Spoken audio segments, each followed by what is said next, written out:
Well, Brian Kerr, we've just watched Arsenal and Liverpool draw 2-2. The boos we're hearing are for the officials coming off the pitch. Arsenal led this twice and couldn't hang on. Should they have won that game? Well, I think they were the better team in a lot of the game, but I think the injuries, the disruption that they had before the match and through the match didn't help them to hold on. They ended up with a couple of young lads playing, Kiowa coming into the middle of the pitch. I think that unsettled them and allowed Liverpool to get a bit of control in the second half. But they still looked like they were dealing with everything Liverpool were throwing at them. The goalkeeper Raya wasn't having to make saves. So I'd say ultimately they'd be disappointed they didn't hang on. But when you looked at this team they had to put out and the number of injuries, number of key players missing, number of key players that went off in the game, I'd say they look back at the game and say it wasn't a bad result either in the circumstances. Only the second time this season Liverpool haven't won. A first draw might just lower expectations a little bit, because particularly in that first half Arsenal looked much the better team. Yes, I think that's fair. Liverpool didn't play very well, didn't get into it in the midfield. They were outplayed in that area of the pitch.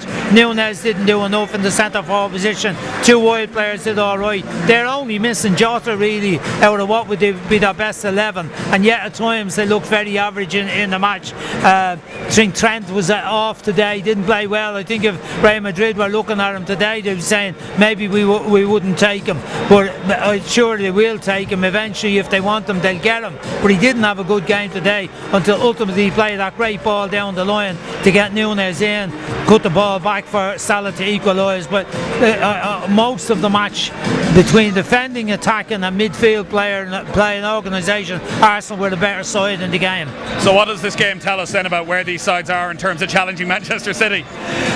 It tells us that they're very evenly matched, as we saw today. Even despite all the players that were missing, Arsenal, they were good enough to have serious spells in control in the match and be ahead twice, still good at set pieces.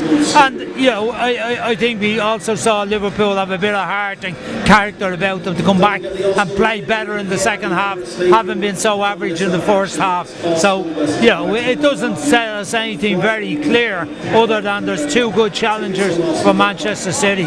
But the points drop, today's result suits Manchester City. Both teams drop 2 points and only get one. They got 3 yesterday. What's up, Brian?